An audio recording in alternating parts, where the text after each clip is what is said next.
Dahulu banget. Wis, dulu banget lah. Sekitar ribuan tahun yang lalu. Ya bisa dibilang ini tuh zaman-zaman Endless War pertama. Sebuah event perang gede-gedean lah di Land of Dawn. Perang antara cahaya dan kegelapan. Nah, di zaman itu, hiduplah Raja Gaius. Andaiku Gaius Tambunan. Deblok. Nah, si Gaius ini seorang pemimpin dari pihak cahaya. Sejak dulu, si Gaius ini punya tekad kalau suatu saat dia ini bakal ngedirin sebuah negara yang gede dan kuat, anti korupsi, pejabatnya jujur, merakyat, dan bisa jadi rumah buat semua umat di Land of Dawn. Negara emas 2045. Anjay. Dan si Gaius ini ya selalu berjuang dan bertarung melawan kegelapan buat ngecapai impiannya itu. Anjay. Nah, lalu suatu ketika, pas prajuritnya si Gaius ini lagi nongki, nyantuy, nyebat. Ya, mereka ini kayak ngobrol-ngobrol gitulah. Asal lo tahu ya, Dek. King Gaius tuh orang terkuat di Land of Dawn. Gue anjay. Gue sih bisa dibilang satria tergigihnya beliau.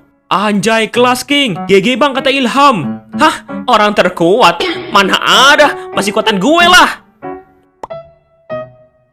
Ya tiba-tiba nggak tahu dari mana muncul seekor orang random yang kayaknya tuh tengil banget lah. Oh, lu siapa anjir? Mana Mana sih yang namanya si Gaius tuh? Gaius Tambunan kali. Berani-beraninya lu ngejekin King Gaius. Maju sini deh. Nah, pas si kesatria dan pemuda random ini mau bayuan, tiba-tiba mereka ini langsung dicegat sama si Gaius. Aku Gaius. Anjay, jadi elu. Halo cuy. BTW, gas pewan! Dan mereka ini pun bayuan. Ya, mereka ini saling bertarung satu sama lain, saling nunjukin skill tergigihnya mereka lah. Gue sengit banget lah mereka ini.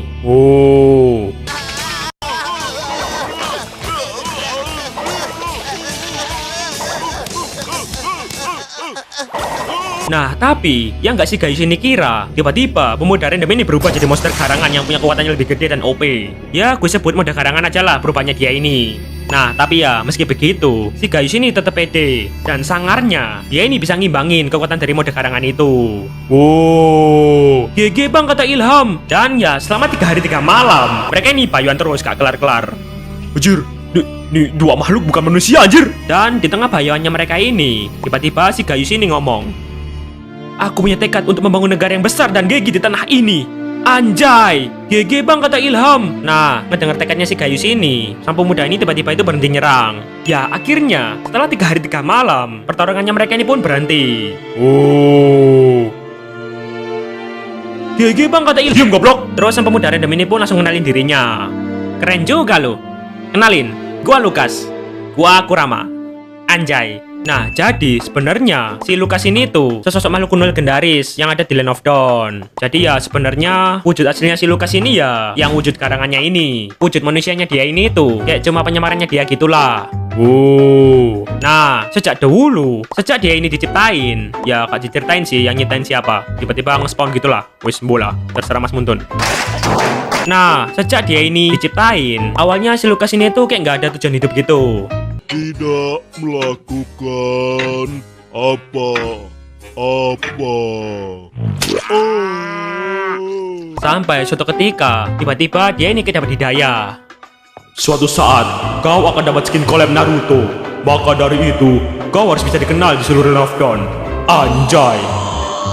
Ya, si Lukas ini kayak sadar gitulah kalau dirinya itu sebenarnya itu sesosok makhluk kuno legendaris. Ya minimal kalau bisa sih harusnya dia ini tuh punya kontribusi lah buat dunia. Dan ya akhirnya saat itu si Lukas ini pun bertekad buat ngebuktiin dirinya pada dunia. Anjay. Nah, karena mereka ini punya tujuan yang relate ya. Si Gaius ini pengen ngedirin negara gede yang kuat. Nah, terus si Lukas ini pengen nunjukin dirinya ke dunia. Ya sama-sama gimana ya? Sama-sama berhubungan sama seluruh dunia gitulah. Paham gak sih? Wes gitulah. Dan akhirnya mereka ini pun jadi friend. Wih, kita akan menciptakan dunia yang hebat bersama-sama. Yoi. Dan akhirnya sejak saat itu mereka ini team up dan bersama-sama mereka ini ngerantau keliling Land of Dawn, ngebantuin tiap wilayah yang kena dampak dari Endless War, mempersatukan semua umat yang ada di Land of Dawn kecuali Abyss. Ya soalnya kan Abyss ini kan emang musuhnya.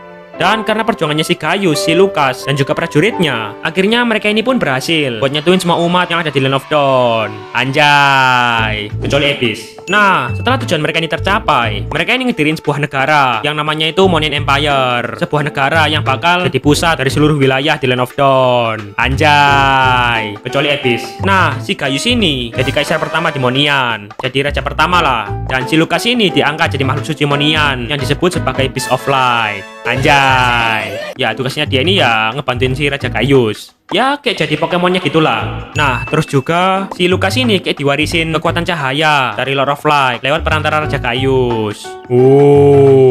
Dan Monian Empire ini pun memasuki masa jayanya. Jaya, jaya, jaya. Dan sejak saat itu, mereka ini bersumpah kalau bersama-sama mereka ini bakal berjuang buat mempertahankan kejayaan kerajaan Monian Empire. Anjay. Sampai suatu ketika, si Raja Gaius ini mokat. Ya, emang udah waktunya mati. Nah, karena kematiannya si Gaius itu ngebikin kerajaan Monian ini mulai berantakan. Wis, ura. Dan karena hal itu ngebikin seluruh umat yang ada di Land of Dawn ini mulai kepecah lagi. Mereka ini kayak mulai berusaha berdiri sendiri-sendiri gitulah buat mempertahankan wilayah mereka masing-masing. Ya, ngedirin kabupaten sendiri-sendiri gitu. Nah, terus si Lukas, dia ini kayak langsung sad boy gitulah. Ya, dia ini larut dalam kesedihan gara-gara kematiannya si Gaius. Dan tanpa adanya si Gaius, si Lukas ini nggak tahu harus ngapain buat mempertahankan kejayaan Monian Empire. Loh, Mang, jadi kerajaan Monian Empire ini hancur? Oh enggak hancur. Kerajaannya ini masih ada. Nah, cuman gara-gara si Raja Gaius ini mokat, kerajaan Monian Empire ini kayak jadi terpuruk gitulah. Jadi banyak masalah, kayak inflasi, kasus di mana-mana, korupsi, PPN naik, wis gitulah. Jadi downgrade gitulah kerajaannya. Gitu. Paham gak sih? Wes ngono lah pokoknya. Oke, lanjut. Nah, tapi ya, meski Monian ini udah jadi terpuruk banget ya, si Lukas ini bersumpah kalau dia ini bakal tetap mengabdi buat Monian Empire buat selama-lamanya. Ya, intinya dia ini setia banget lah sama Monian. Untuk selamanya, lama-lamanya. Untuk selama-lama. Terus di saat itu juga si Lukas ini mutusin buat ngesegel dirinya sendiri ke dalam senjata tombaknya si Gaius. Ya, dia ini yakin kalau suatu saat itu bakal ada keturunan dari si Gaius ini yang bisa angkat tombaknya si Gaius ini, dan sosok itu bakal bisa kembaliin kejayaan Monian Empire. Ya, jadi dia lepas tangan gitulah. Dan di dalam tombaknya si Gaius ini, si Lukas ini nunggu 10 tahun, 100 tahun, sampai 1000 tahun pun berlalu. Nah, suatu ketika, di masa sekarang, tiba-tiba pasukan iblis ini nyerang kerajaan Monian secara gede-gedean. Wes, serangan brutal lah. Dan hal itu ngebikin kerajaan Monian ini pun berada di ambang kehancuran. Ya, kalau kalian tahu, ini tuh perang yang sama yang ada di asal-usulnya si Sylvie, yang perang lawan si Dirot. Loh, Mang, tapi kok ya soalnya si Sylvie nggak ada Lukas?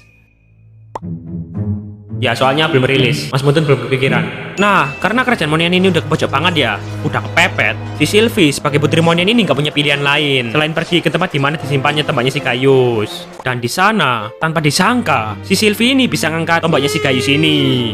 Dan duar! Ya, hal itu pun ngebikin si Lukas ini kelepas dari segelnya dan muncul dengan wujud garangannya.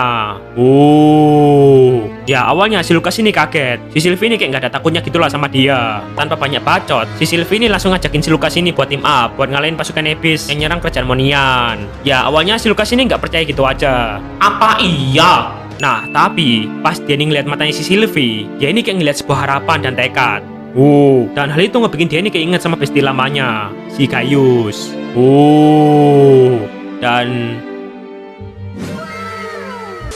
Dan di saat itulah si Lukas ini sadar kalau si Sylvie ini mirip banget lah kayak si Gaius. Dan si Lukas ini yakin kalau si Sylvie ini bakal bisa kembaliin kejayaan Monian Empire kayak 1000 tahun yang lalu. Terus si Lukas ini pun ngewarisin kekuatan cahaya yang pernah di-giveaway sama si Gaius ini ke si Sylvie dan para prajurit yang tersisa.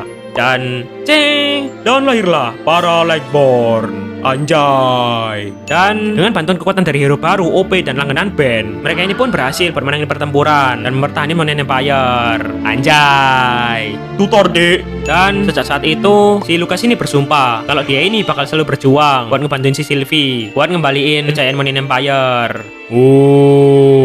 Di kehidupan barunya, si Lucas ini kayak sering banget gitulah buat ngebantuin orang-orang yang kesusahan gitu. Terus dia ini juga sering buat main sama anak-anak yang ada demonian, melindungi anak yang dibully, main raja-rajaan sama mereka.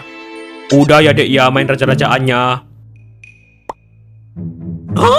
Ya meski kadang dia ini dianggap masa kecil kurang bahagia sama beberapa warga demonian, dia ini bodoh amat. Emang apa sih gak boleh? Sombong amat. Ya entah ngebantuin si Sylvie lah, nantengin gelut orang yang gak suka sama dia lah, main sama anak-anak lah. Si Lucas ini bakal ngelakuin semua yang dia mau dan berusaha semaksimal mungkin buat ngembaliin kejayaan Demonian Empire. Tamat.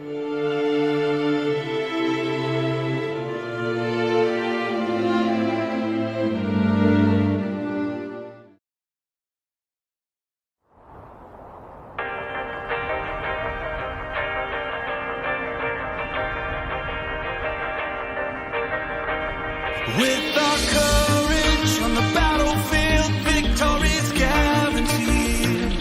Spirit, like a wild flame, keeps the beast of light winning.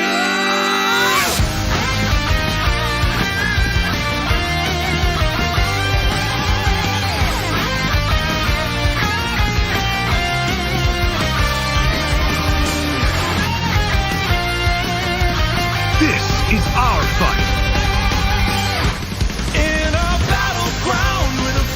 Growl and always fighting proud. Fearless beast in a firestorm, we're taking our enemies down. Fight till the end, give 100%. We're forever relentless, together complete. Glory lives in the fiery blood of the sacred beast.